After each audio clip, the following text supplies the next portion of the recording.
Kung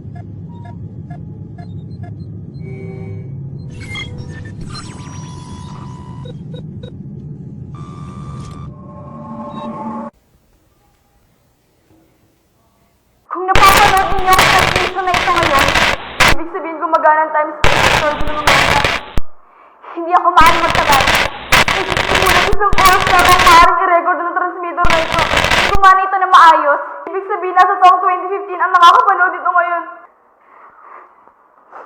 Bakit ako?